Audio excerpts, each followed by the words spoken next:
sad news tonight. The hero known as Spider-Man has died. 스파이더맨 유니버스의 이야기는 1세대 스파이더맨이 사망한 얼티밋 유니버스의 타임라인에서 시작됩니다. 새로운 주인공이 2세대 스파이더맨으로 성장하면서 그만의 새로운 유니버스를 만들어 나간다는 게 제목 그대로 스파이더맨 유니버스의 이야기죠. There's only one Spider-Man. And you're looking at him. 유버스는 우리가 알던 MCU의 세계관이 아닌 마블 코믹스에서 뻗어나온 다중우주 중 하나라는 설정이기 때문에 우리가 알던 현실로부터는 조금 뒤틀려 있는 모습이 발견됩니다. 가장 명확한 차이점들은 뉴욕의 타임스퀘어 광고판에서 보이는데 우리의 세계에서는 농구 선수인 스테판 커리가 골프 선수로 활약 중이라거나 영화 새벽의 황당한 조주가 황혼에서 새벽까지로 제목이 바뀌어 있다거나 영화배우 세스 로건이 출연한 가상의 영화가 상영 중인 것으로 설정되어 있어서 그걸 목격한 배우 본인이 재미있다는 반응을 SNS에 올리거나 구글이 창업 초기에 임시로 쓰다가 폐기했었던 회사 이름 백러비 계속 구글 대신 회사의 공식 이름으로 남아 광고가 되거나 NYPD가 PDNY로 뒤집혀서 사용되는 식으로 셀 수 없이 많은 뒤틀림이 존재합니다. 왜냐하면 이 작품에 등장하는 모든 이야기는 정사에 해당하는 지구 616에서 벗어난 새로운 유니버스 지구 1610에서 벌어지는 외전이니 안심하고 보라는 사인을 관객들에게 보내기 위해서 말이죠. 원작을 비틀어서 연계 작품을 만들어내려면 이 정도의 성의와 리스펙트는 갖춰야 하는 게 아닌가 싶어지는 피부색만 바꿔놓고 재해석이라고 주장하는 태도가 얼마나 게으른 것인지 또 한 번 실감나게 비교가 되는 대목입니다.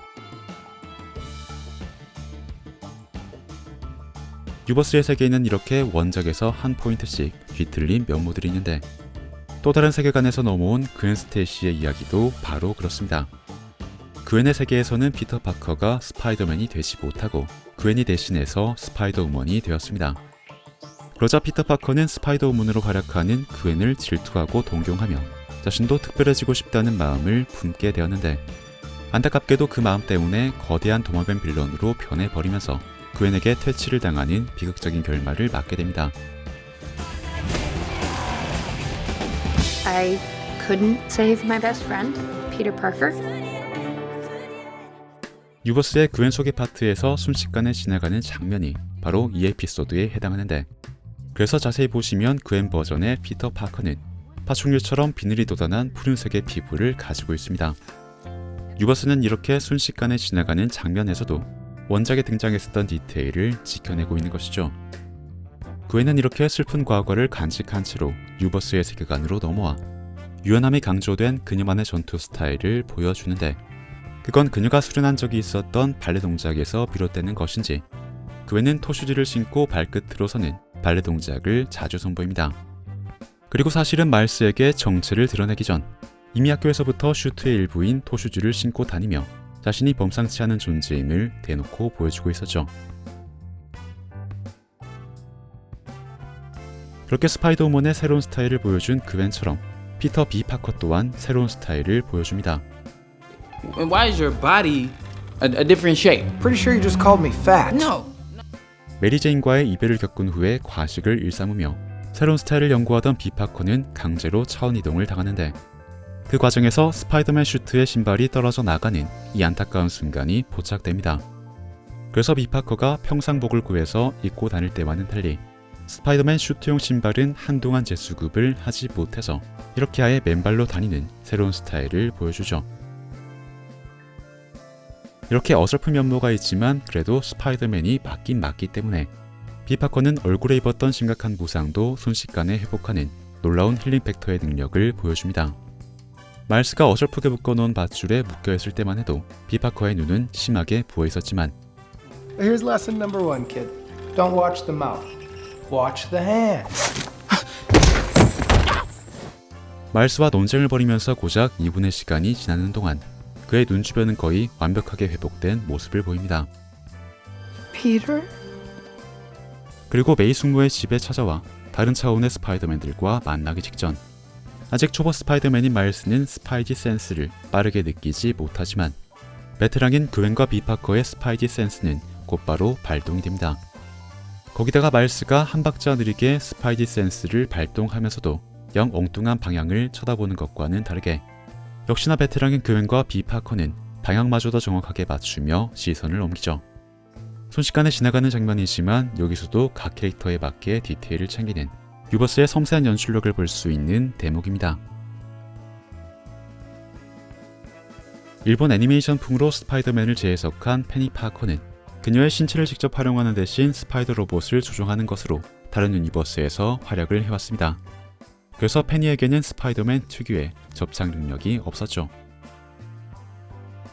그 때문에 말스의 룸메이트가 갑자기 방으로 들어왔을 때 다른 스파이디들은 각자의 손으로 직접 천장에 붙어있지만 접착 능력이 없는 페니는 다른 멤버들 몸 사이에 끼어있는 것으로 간신히 천장에 매달리는 모습을 보여줍니다.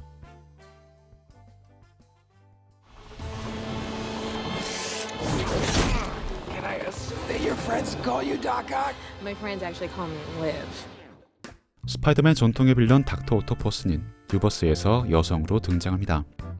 금속으로 만든 기계팔을 달고 있었던 오리지널의 모습과는 달리 유버스에서는 튜브로 만든 팔을 달고 있었지만 비파커는 그녀가 이쪽 유니버스 버전의 닥터 오토퍼스임을 알아차리고 곧바로 이렇게 질문합니다. Can I assume that your friends call you Doc Ock? My friends actually call me Liv. 그러자 닥터 오토퍼스는 여유로운 태도로 내 친구들은 리브라고 부른다는 TMI로 대꾸를 하죠. 그런데 이후에 말스와 함께 찾아간 메이 숙모의 집에 닥터 오토퍼스가 들이닥쳤을 때 Oh, great, it's Liv. 닥터 오토퍼스를 리브라고 부른 건 엉뚱하게도 메이 숙모였습니다. 그러니까 사실은 닥터 오토퍼스와 메이 숙모가 절친한 사이였다는 숨겨진 정보가 이 짧은 대사 한 줄에 녹아있는 것이죠. What did you say your name was? Dr. Olivia Octavius. 메이 숙모와 리브가 어떻게 친해졌는지에 대해서는 작품 안에서 설명해주지 않지만 최소한 리브의 정체가 닥터 옥토퍼스라는 건 그 전부터 조금씩 암시되고 있었습니다. Our universe is in fact one of many parallel universes happening at the exact same time. 말스가 지각한 과학 수업 시간에 교보제 속 유명 과학자로 등장하여 다중우주를 설명하고 있는 올리비아 옥타비우스. Are wearing leather pants? Mr. Morales, moving in the dark. You're late again. 그런데 말스가 멈춰선 이 절묘한 위치 덕분에 올리비아 이름은 옥타비우스가 제외된 채로 우리에게 보여집니다.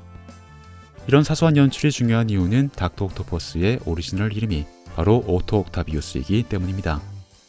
즉 숫자 8을 상징하는 옥타비우스라는 이름만 보여도 올리비아의 정체가 평범한 과학자가 아니라는 사실이 드러나기 때문에 도입부에 해당하는 이 장면에서는 일단 그 힌트를 감춰두고 있는 것이죠.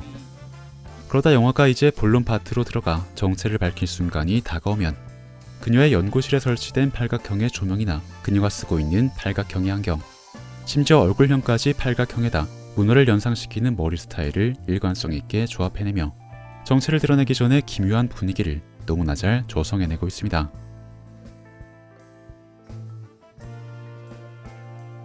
말스에게는 한쪽 신발의 끈을 풀고 다니는 이상한 고집이 있었습니다. 그래서 자기 신발끈을 밟고 넘어지는 이런 위험한 순간도 겪었지만 Hey, Yeah? his shoe's untied. Yeah, I'm aware. It's a choice. I love you. That's a copy. Tie your shoes, please. 말스는 신발끈을 제대로 매라는 주변의 지적에도 내가 원해서 풀고 다니는 것이라는 중의스러운 대답만 내놓을 뿐이었죠. 물론 그 무엇에도 책임을 질 필요가 없는 어린아이로만 남는다면 계속 신발끈을 풀고 다녀도 아무 문제가 없었을 겁니다. Did you know your shoes are untied? 하지만 말스에게 만약 스파이더맨의 책임이 주어진다면 더 이상 그런 고집을 부리는 건 결코 좋은 선택이 아니었죠. 말스는 방산거미에게 물려서 스파이더맨의 능력을 얻은 후에도 계속 신발끈을 풀고 다니다가 또 한 번 크게 넘어지고 맙니다.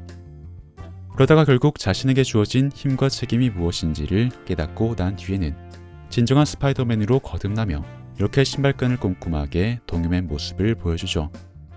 신발끈의 변화를 통해 스파이더맨의 성장을 은유하는 너무나 깔끔한 연출.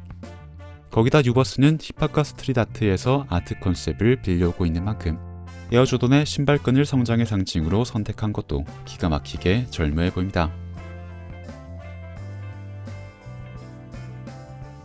신발끈 때문에 발이 엉켜서 빌딩에서 떨어져 버린 말스. 그런데 바닥으로 떨어진 마일스의 주변에는 숫자 42가 놓여져 있습니다. 물론 여기에서 한 번만 나왔다면 별다른 의미 없이 삽입된 숫자로 여길 수도 있겠지만 40이라는 숫자는 작품 전반에 걸쳐서 지속적으로 반복해서 등장하고 있습니다.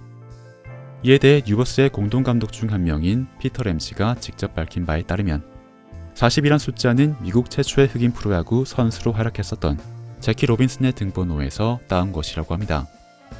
제키 로빈슨은 흑인 최초로 프로 무대에 데뷔하며 장벽을 부순 선수이고 마일스 또한 스파이더맨 코믹스에서 흑인 최초로 주인공이 되며 장벽을 부쉈으니 두 사람에게는 공통점이 있다는 이유로 말이죠. Let's go. How many more spider people are there? Save it for Comic-Con. What's Comic-Con? 그런데 스파이더맨 유니버스를 보고 나서 이렇게 말하는 사람은 거의 본 적이 없습니다. 정치적 올바름과 문화적 다양성을 강요해서 불편함을 느꼈다. 내가 원했던 스파이더맨은 흑인이 아니다 라는 식으로 말이죠. 그러니까 최근 첨예하게 일어나고 있는 그 정치 문화적 갈등에서 뉴버스는 아주 성공적으로 비껴가고 있는 셈인데 그건 백인의 전유물이었던 히어로물을 흑인에게도 양도한다는 식으로 주인공의 피부색만 억지로 바꾼 것이 아니었기 때문입니다. 마일스는 방사능 거미에게 물려서 스파이더맨의 능력을 갖게 되었지만 아직 그 능력을 제대로 활용할 준비가 되어 있지 않았습니다. What are you doing, bud? 긴장을 하면 접착 능력을 제대로 컨트롤하지도 못해서 의도와는 다르게 어딘가에 강제로 붙어있기가 일쑤였죠. Bye, Miles. 결국 다른 차원의 스파이더맨들이 마일스를 제외하고 킹핀과의 결전을 벌이러 가자 When will I know I'm ready? You won't. It's a leap of faith. 마일스는 자기 자신을 증명해내기 위해 이전에 실패했었던 빌딩에서의 점프를 다시 시도합니다. 그런데 여기서도 순간적으로 지나가는 장면에 디테일이 있습니다. 비파커의 말대로 믿음의 도약을 하는 순간 마일스가 딛고 있던 건물의 유리 외벽이 깨져나오는 바로 이 연출의 말이죠. 마일스가 딛고 있던 유리 외벽이 손가락에 붙어 떨어져 나온 건 그가 접착 능력을 제대로 컨트롤하지 못했기 때문일 겁니다. 그러니까 다시 말해 마일스는 과거에 그랬던 것처럼 바로 이 순간에도 긴장을 해버린 탓에 접착 능력을 완벽하게 컨트롤하지 못했던 것이죠. 하지만 그럼에도 불구하고 마일스는 믿음의 도약을 해냈습니다. We taught him that, right? I didn't teach him that. And you definitely didn't. 그리고는 비파커와 그웬까지 감탄할 만한 멋진 액션을 선보이는데 그웬의 말처럼 그건 그웬도 비파커가 가르쳐준 것도 결코 아니었습니다. 사실 그건 마일스가 목격했었던 1세대 스파이더맨의 액션을 그대로 본뜬 것이었으니까요. How does he do that? 이렇게 마일스는 여러 시행착오와 아픔을 겪어내며 피터 파커의 빈자리를 채워줄 새로운 세대의 스파이더맨으로 완벽하게 거듭났습니다. 뉴버스에는 이러한 성장서사, 즉 정당한 영웅의 서사가 있기 때문에 흑인 스파이더맨의 등장에도 반대의 목소리가 나오지 않았던 것입니다. 마일스는 흑인이라서 갑자기 히어로가 된 것이 아니라 스스로의 힘으로 히어로의 자격을 쟁취해낸 케이스니까요. 물론 모든 영화가 뉴버스처럼 잘 만들어지기는 힘들겠지만 이런 태도의 작품이 더 많아진다면 서로가 서로를 인정할 수 있는 정치적으로 올바른 그 미래가 조금은 더 빨리 오지 않을까 싶습니다. 그 누가 억지로 강요하는 것보다는 훨씬 더 빠르게 말이죠.